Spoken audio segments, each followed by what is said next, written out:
हमारे लिए क्यों देरी किए हो, हमारे लिए क्यों देरी किए हो।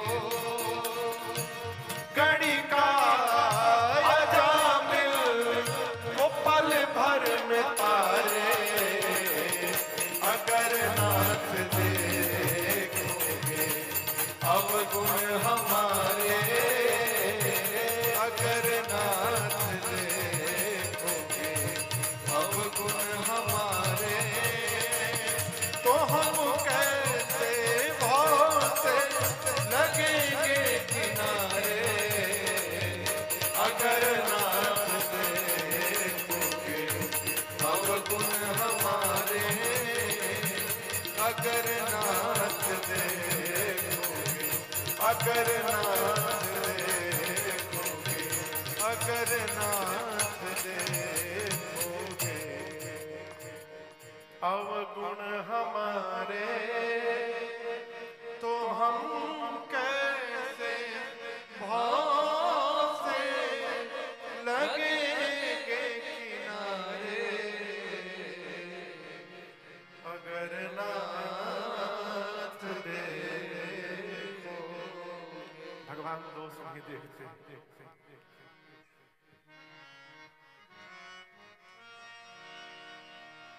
पूज्य बिंदु जी के कौन पद है, कैसे भाव में कहते हैं, क्या वह स्वभाव पहला सरकार अब नहीं। मैं तो आपका स्वभाव सुन के आया हूं आपके पास। दीनों के वास्ते क्या दरबार अब। आपको बताऊं, दुशासन मां द्रौपदी की साड़ी खींच रहा था। कौन खींच रहा था? द्रौपदी मैया पकड़ी थी कि मैं बचा लूंगी, मैं बचा लूंगा। दुशासन खींच रहा है। अंतिम परत बची थी साड़ी की, अंतिम। एक बार मां और घूम जाती ना, नग्न हो जाती। जब द्रौपदी मैया को लगा कि अब मेरे बचाने से मेरी इज्जत बचने वाली नहीं है, तो जिस हाथ से मां ने साड़ी पकड़ा था, कन्हैया के विश्वास पर और उनके भरोसे पर उस हाथ से साड़ी को छोड़कर मां ने हाथ ऊपर उठा दिया। कहा मैं तो बचा भाई, अब आप बचा सकते हो तो बचा लो। भगवान दौड़ पड़े और आपको सुनकर आश्चर्य होगा, भगवान चलते हैं गरुड़ से, क्योंकि गरुड़ का वेग स्पीड सबसे अधिक है। मन की गति से गरुड़ चलते हैं, लेकिन आज भगवान इतना तेज भागे कि सबसे आगे साड़ी दौड़ा, साड़ी के पीछे कन्हैया थे और कन्हैया के पीछे उनका गरुड़ था। भगवान से भी तेज साड़ी दौड़ा। दौड़े थे द्वारिका से जिस पर अधीर होकर। द्रौपदी के जिस आंसू पर व्याकुल होकर आप दौड़े थे, दौड़े थे द्वारिका से जिस पर अधीर होकर। हे राघव, उस अश्रु बिंदु से भी क्या प्यार अब नहीं। क्या वह स्वभाव पहला सरकार अब।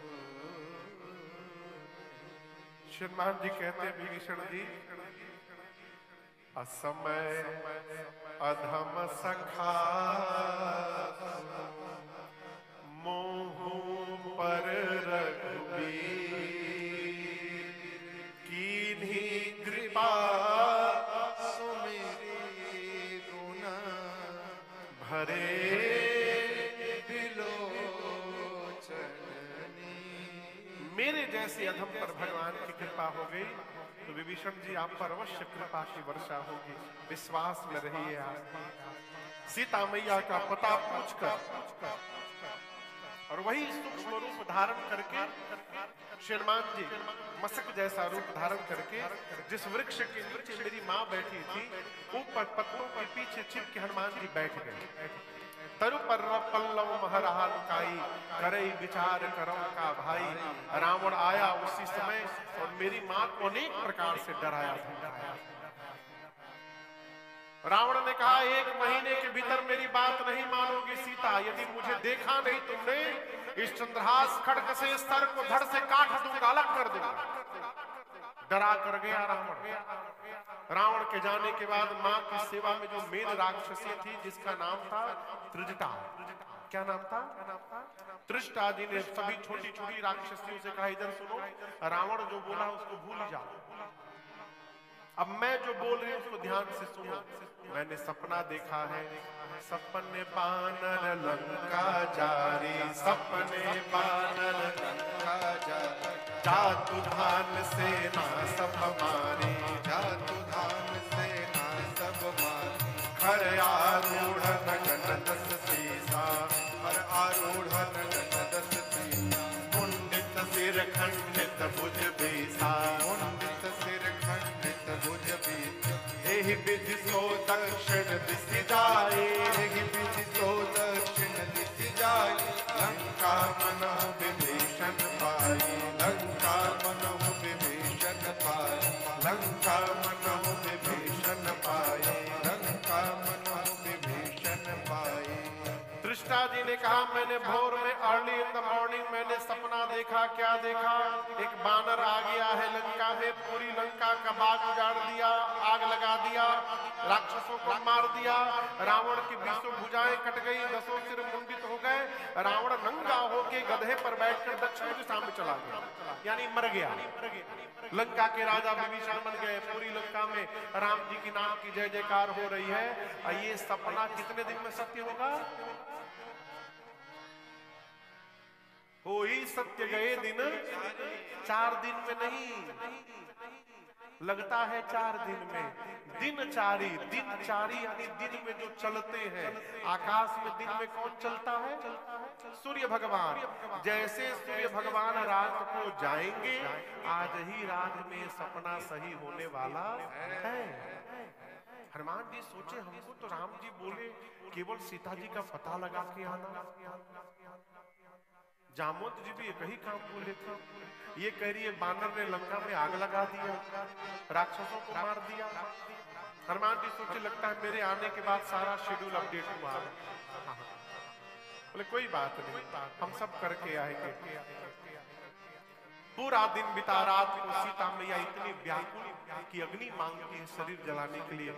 हनुमान जी व्याकुलता देख भगवान की मुद्रिका ऊपर से नीचे गिरा दिए। और आपको पता है मुद्रिका कहां लेकर गए थे? प्रभु मुद्रिका मेली हनुमान जी भगवान की अंगूठी मुख में रख कर गए थे। जैसे नीचे गिराए मां दौड़ कर उठाई। चकित चितव मुदरी पहिचानी, हर्ष विषाद हृदय कोला। मां बोली तो मेरे प्रभु की मुद्रिका है, यहाँ कैसे आ गई? मां की व्याकुलता देख हनुमान जी ऊपर से कथा शुरू किए। जय जय राम कथा, जय श्री राम कथा, जय जय राम कथा, जय श्री राम कथा। इसे श्रवण कर मिट जाती है, इसे श्रवण कर मिट जाती, कथा श्रवण कर मिट जाती है, कथा श्रवण कर मिट जाती। 100 जन्म जन्म की व्यथा हो। जय जय राम कथा।